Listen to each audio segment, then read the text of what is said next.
கட்ல நல்லா ப்ராக்ரஸ் இருந்துச்சு. ஆனா, நமக்கு இப்போ ஒரு இன்ஜுரி வந்துருச்சு. என்ன நடந்துச்சுன்னு நான் ஃபுல்லா சொல்றேன். அந்த வீடியோ ஃபுல்லா பாருங்க. இன்னைக்கு 90 நாள்ல 6 பேக் சேலஞ்சுல டே 26 மார்னிங் பாடி வெயிட் பார்த்தீங்கன்னா 78.95. நம்ம பேஜ்ல வந்து கிவ் அவே இன்னும் போய்க்கிட்டு தான் இருக்கு. இப்போதைக்கு 800 ஃபாலோவர்ஸ் ரீச் பண்ணியிருக்கோம். இன்னும் 200 ஃபாலோவர்ஸ் தான் ரீச் பண்ணணும். நம்ம ரீச் பண்ணிட்டோம்னா ஒரு 1 kilo whey protein give away பண்ணுவோம்.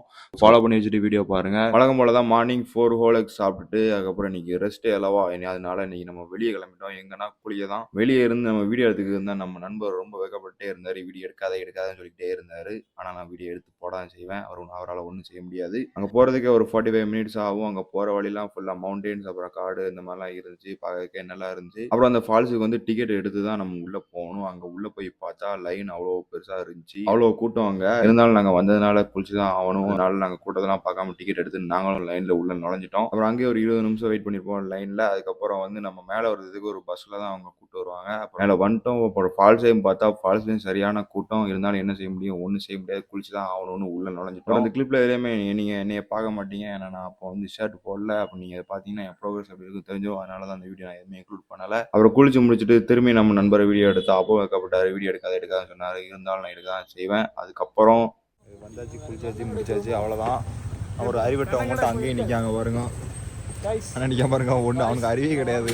அவன் புத்திக்கு அவனுக்கு சம்மந்தமே கிடையாது. வந்துட்டோம், நல்லா குளிச்சிட்டோம், முடிச்சிட்டோம். அவ்வளோதான், நாள் முடிஞ்சு. டாடா.